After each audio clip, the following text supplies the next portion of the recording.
just sort of build up to speaking about time and space, and to put everything in perspective, how it is that time, oh my goodness, how it is that time and space are created things, and that the Creator, to the Creator, time and space is a little thing. And we can see it, we can really see this juxtaposition in that we look at the universe and we say, Yesh Mi'ayin, something came out of nothing. The Big Bang, there was nothing, and now there's something. And the Creator looks at it the opposite. The Creator looks at it, Ayin Miyesh. God says, the Creator says, I'm something. And look at this nothing that came out of me. This little creation, a little thing. So we're on really opposite ends of perspective, and it's very difficult to speak to one another. How does creation speak to the Creator when we look at the Creator as nothing, so far away that it's like nothing we can imagine, and the Creator looks at us like creation, it's so low, it's nothing. So the way of bringing these two together is through pattern. It's in the pattern that we can start to understand one another. That's like language. We have certain patterns in our voice, and through that we're able to communicate to one another. Even animals have that. Right? They can bark, or they can, different things they do tells the animal, come close, stay away. Of course, the human being is different from animals in that we are called medaber, we are speakers, and we are able to articulate our thoughts into words. And we explained that this human being, this is sort of the reason for this creation, that everything else in creation is sort of at our behest. And the reason, the thing that makes us so different from all other things in creation is that we have freedom of choice. Without freedom of choice, we're like everything else, we're just instinctual. But freedom of choice means that we can come to a situation, and we can evaluate that situation, and we can have our intention in this situation to do good or bad. And that's really, the ultimate of free choice. And good and bad is really just, can be broken down. It doesn't have to be this whole moral dilemma, but whether we are cognizant of the Creator of the universe being present all the time, so we're not ashamed to do this in front of the Creator, or whether we're just like, I'm just going to do it for myself and I'm not going to care. And that's really the difference between good and bad. And everything else, of course it can be bad we do to a human being, that's on a different level. But this is like the basis of sort of good or bad. Whether we're doing for ourselves, we're trying to be part of creation, do good in creation. And because things are sort of complex, the way that this is all brought to us, is through this pattern. This is what we explained, how the human being is patterned after our solar system. And our solar system is all we really know, and even the scientists say that there could be, in what we see beyond the solar systems, a whole different physics.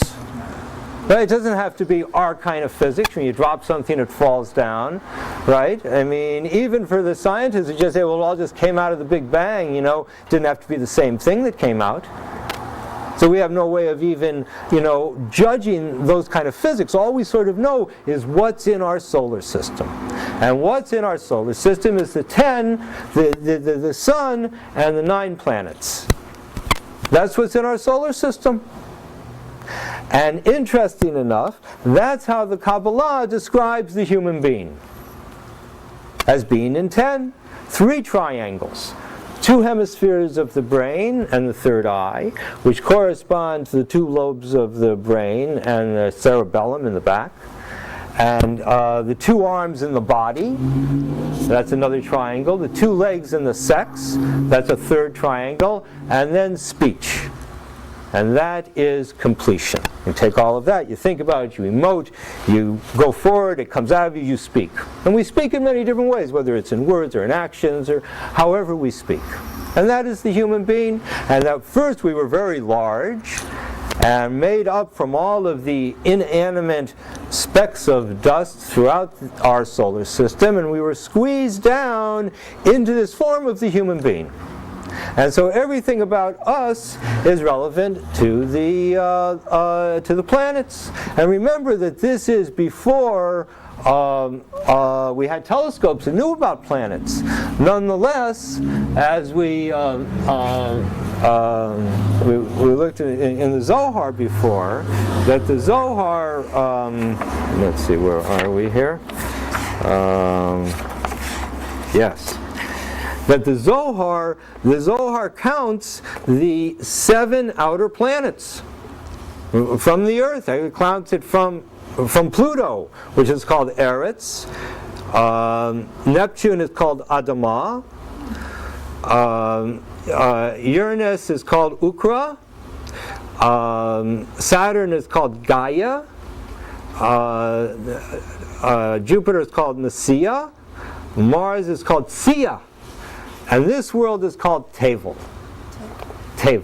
And this was written, it's interesting, in Gematria, see Tevel, I was thinking about this, it's 432. But it's just interesting, you have 2, 3, 4 there. It's very backwards. In Hebrew you can read it frontwards, backwards, inside out, everything has meaning. If one can, so we can do that. You can read it one way, we can read it the other way. But, 2, 3, 4? Huh? Significance 2, 3, 4? Well, that see, that's really what we live in. That we live in these integrals, just a sec, of, can't think of the word that I want, shit. All right, I can't think of it. But it's a thought that goes one, like consequence, it's not consequence, I can't think of the words I want. Like everything, it's like cause and effect. 2, 3, 4. And there's no 1 in this world. In this world, everything gets divided up into 2s. And more. There is nothing that is undivisible. That's why the main Jewish prayer, what do we say? God is one. Doesn't mean 1 and not 2, but rather that the Creator, we understand, is nothing in this world. And what is the one thing that's not in this world that we can comprehend is 1. We look, scientists for all my life have been looking, before that, probably forever, been looking for the one basic element that makes up everything. They thought they had it, the atom. Then they looked in and saw, the atom's 3. Then they looked even closer and saw each part of the atom is, and they can't come up with one thing. What do they come up with? They come up with quarks, which are real theoretical. And how do quarks? They don't have to go further than that, because the quark makes the I'm not sure what it is, the proton or the electron, but it makes it by its formation. Just like we see atoms do, the way they form is what the molecule is. The same way, the way the quarks form is what's going to make that particular electron, proton, neutron. See, so everything's about pattern, and we see that this pattern, and the pattern just didn't come out of nowhere. And we explained how all the light got taken out of because before all there was light, and the light got taken out and is like we see it in the blackness, what we call stars, and it's very connected to us, all this light. The light didn't come from out there to us, but it came from here out there, and that's what we're seeing and what we're connected to. So we understand sort of the history of time and space. Now we have to also understand the history of our solar system. So in other words, it wasn't just here's the solar system, here's the Earth. How do we know? Because it says right in the very beginning of the Torah, the first thing that it tells us, right after it tells us in general, Bereshis bara Elohim es hashamayim v'es haaretz, that the Creator created the heavens and the earth. And then it says, to tell us what happened before that. B'ha'aretz ha'isa tohu vohu. Before that, what was world? There was a world before that, and it was tohu or vohu. Now, somewhere else in the Zohar, in the beginning of the Zohar, remember I counted the planets for you? So it says like this: Tohu da nasi, Nasia. Tohu was Jupiter. The previous world was Jupiter. We said it was Tohu Vohu. So then you can't see there. There was no sight there.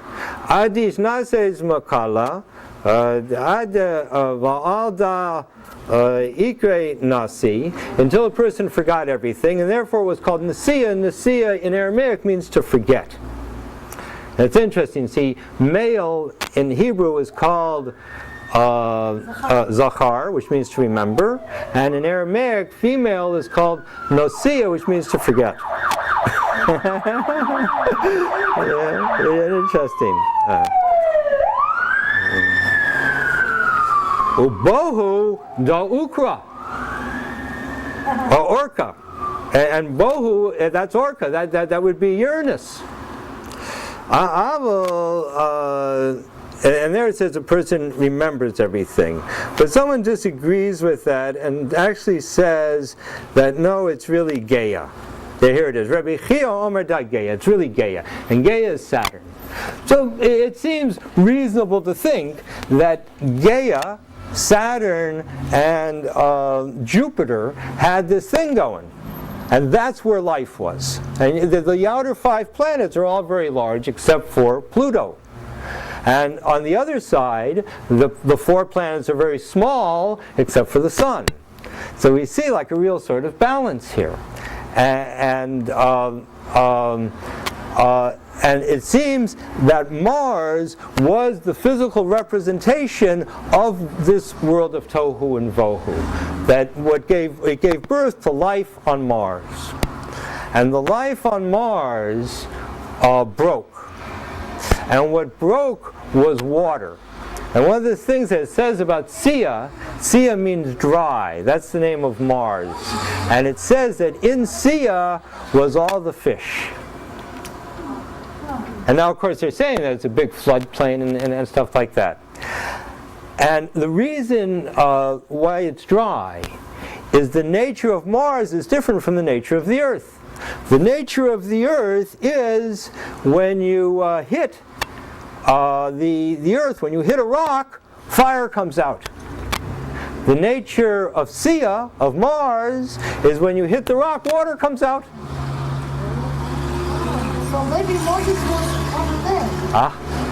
That's right, because we have this tradition that we had this rock that went with us, and Moses hit it, and water came out. And it wasn't like just any rock, because we see later he was asked to talk to the rock and he hit it instead, and because he talked to the wrong rock, and he thought maybe I have to hit it like before, and then he hit the right rock. So we see that it was a particular rock, a rock which came from the world of Sia. And it seems that that's even where we received the Torah, because we received it a lot of times. Like the planets are called rocks, mountains, rocks. Yeah. So it says we're at Har Sinai. Sinai means hated. And it's called Cheresh, means destroyed. That's where we received the Torah. We received it on this place that was hated. And in a sense, Mars is that hated place, see? Because all the life broke, and the Creator's will came down to this earth. As though that one didn't work.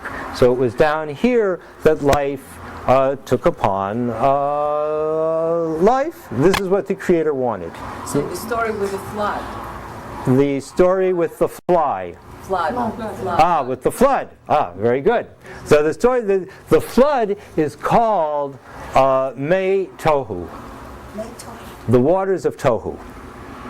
And it's described in the Zohar as a wet dream.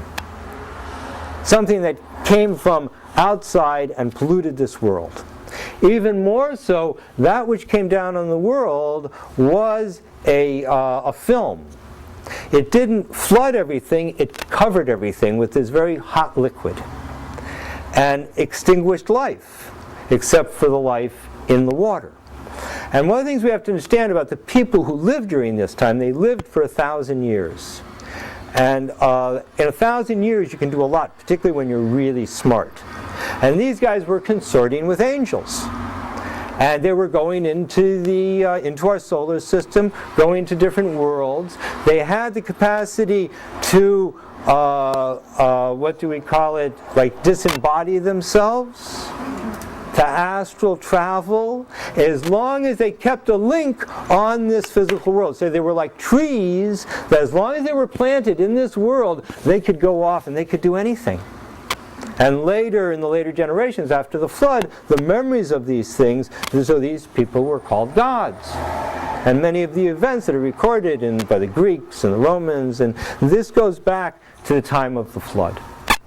And even more so, that there were souls waiting to come down here, whole peoples waiting to come down here, but they couldn't come. The world had to change to a certain point that then they would be able to come. And it seems like where one of the places, one of those doorways, is the Khyber Pass in Afghanistan.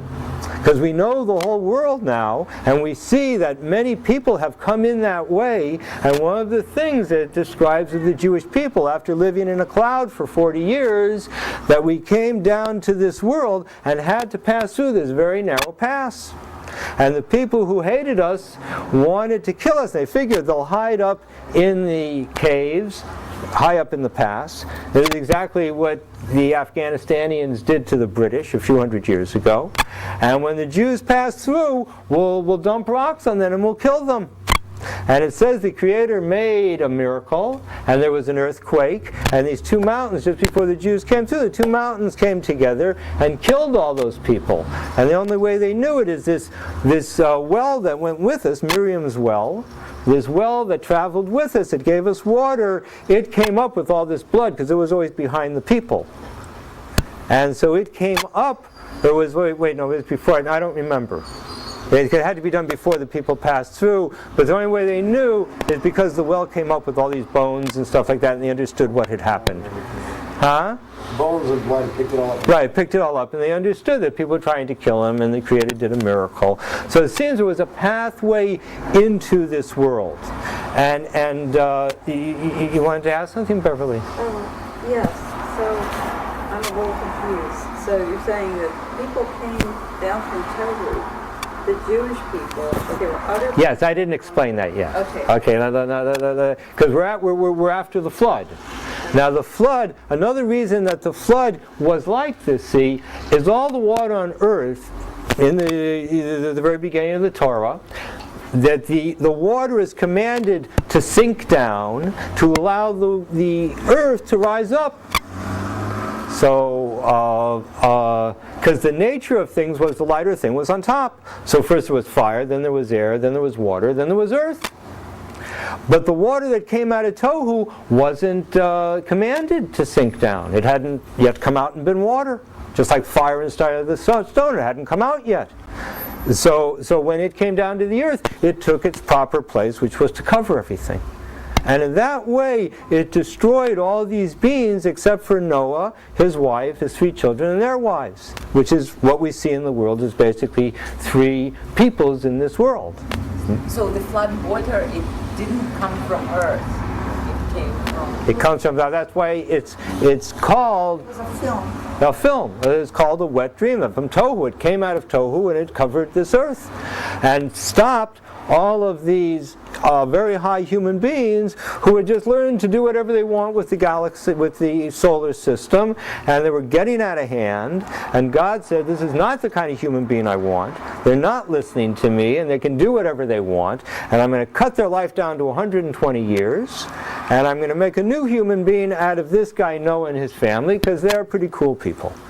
Because we want to preserve all the genealogy, because it comes out that Noah is actually from Adam had 3 sons. He had Cain and Hevel, Cain and Abel, but Cain killed Hevel, and later he has another son, Seth. And Noah and his wife Amma comes from Seth, and Noah comes from Cain. And therefore we have the genealogy of all the human beings that lived for 1,666 years. Very interesting number, 666, and the flood happens. Wipes out everyone but these people, and these people then repopulate the world. One, Shem, takes Europe and the Middle East. Ham takes Africa. Ham means hot, takes Africa. And Japheth takes the East. And we see basically 3 types of people in the world. In fact, there's a whole story with Ham and Canaan. I don't really want to get into it so much, but that he stopped his father from having a 4th child. Because he said like this, he said, listen, we have to repopulate the world. We're back to the beginning again. Back in the beginning there was 2 sons and one killed the other. We're 3 and our father wants to have a 4th. So he stopped him from having a 4th child.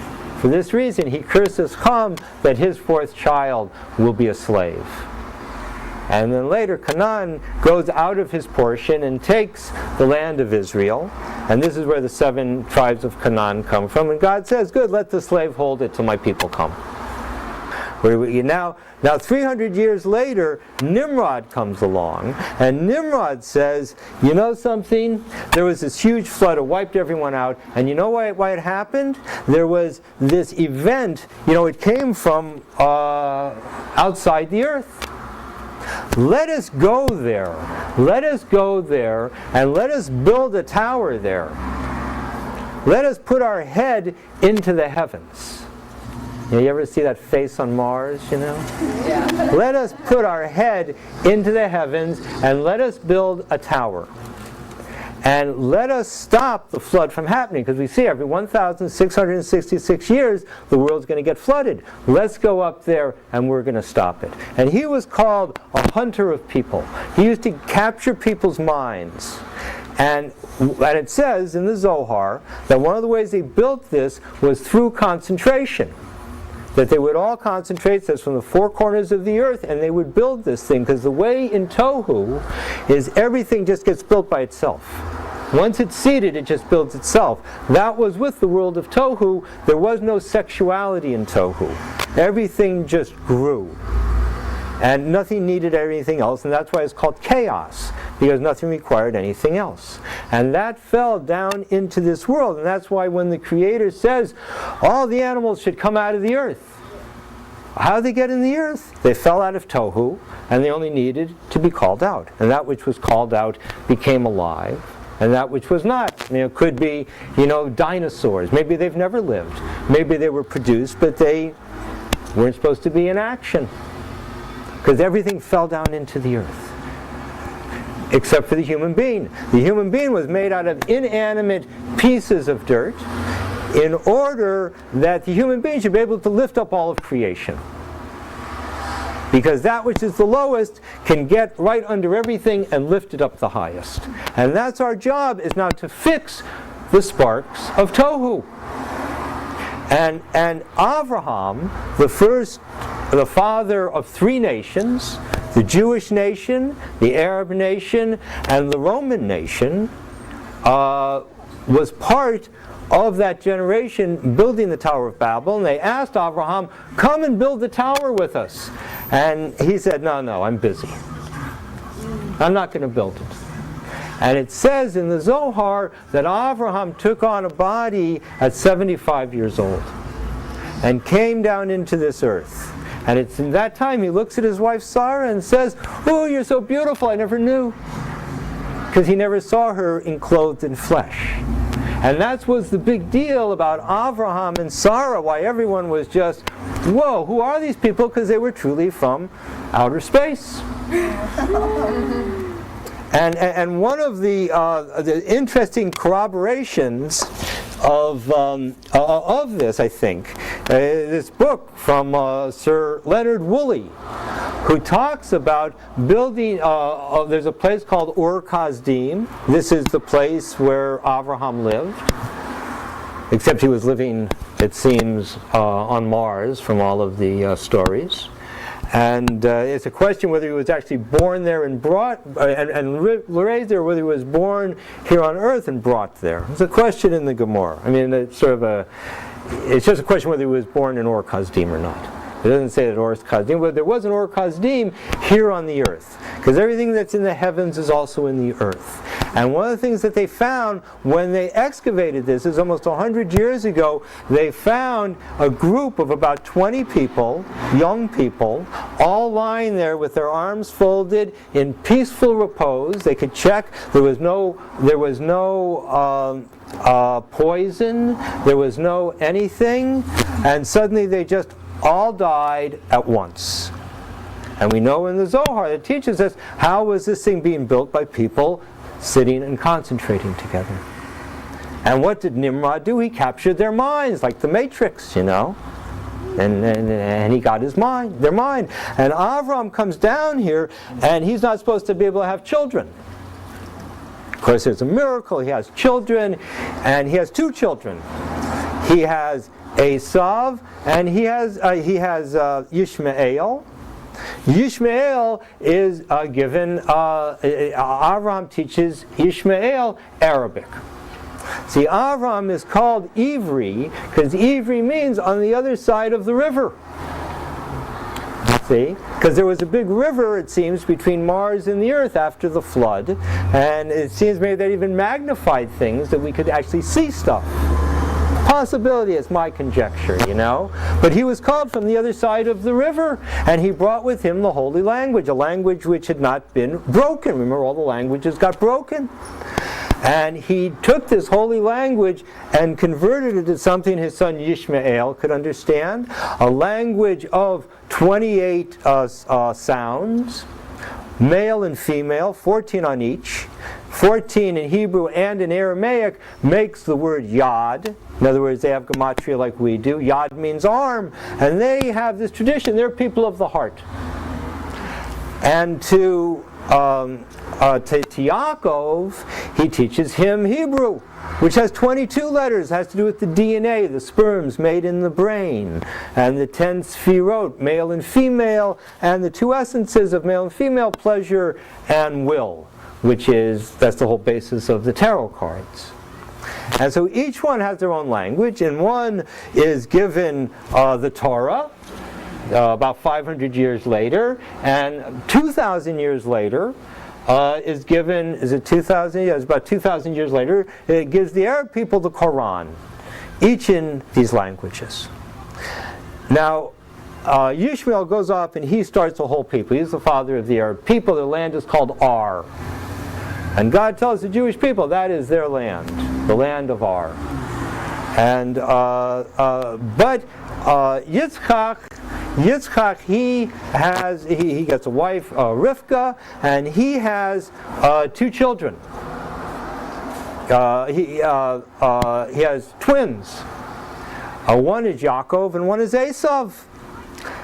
And the mother, before giving birth to the two twins, goes to like a soothsayer and says, "Tell me what's going on.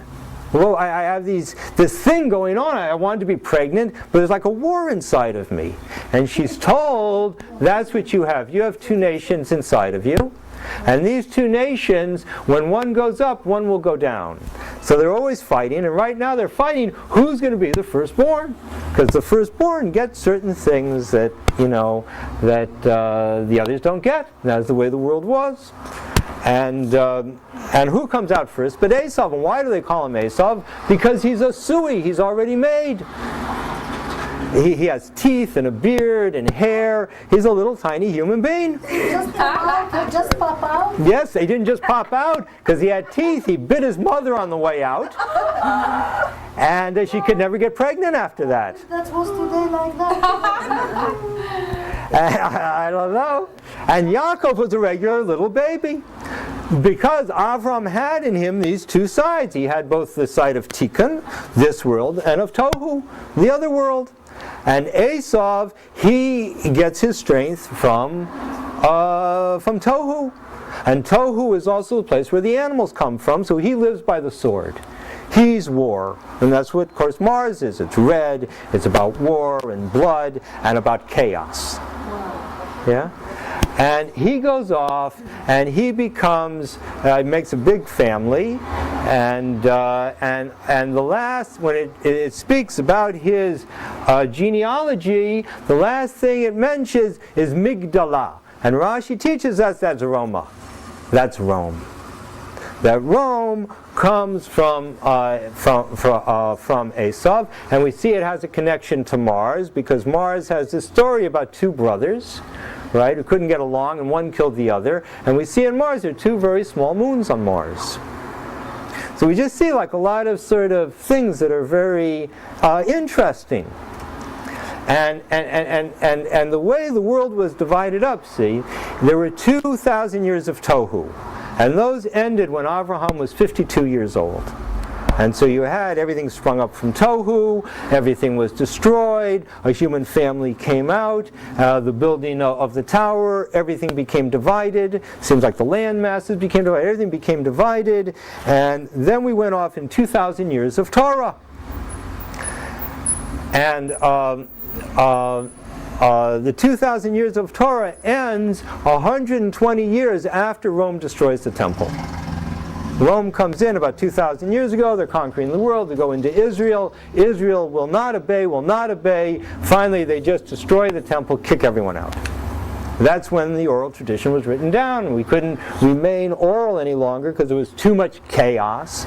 They brought this chaos into our people, and we were spread out all over. So the oral law had to be written down. And the Gemara went out, the Go'anim went out, the great geniuses for 1,000 years and made schools everywhere, and taught the Talmud, taught Mishnah, but no one taught Zohar. Zohar, only very special people would learn it, and they wouldn't really understand it, until the Arizal came. Interesting enough, and this is something that was very strange, bring it up, we all know what happened after these 2,000 years of Rome being in charge. Whether it's Rome, the Emperor of Rome, or the religion of Rome, the Holy Roman Church, right? It's all about Rome. And Rome was known for six things, It was known for its economy, for its technology, for its sword, for its religion. Jay, I don't know if I can remember them all. Judicial system. Yeah, judicial system, right, their Congress, their whole trip. And that's what we live in, right? All roads lead to Rome. Rome has conquered the world. At least has conquered the Western world. And we're all basically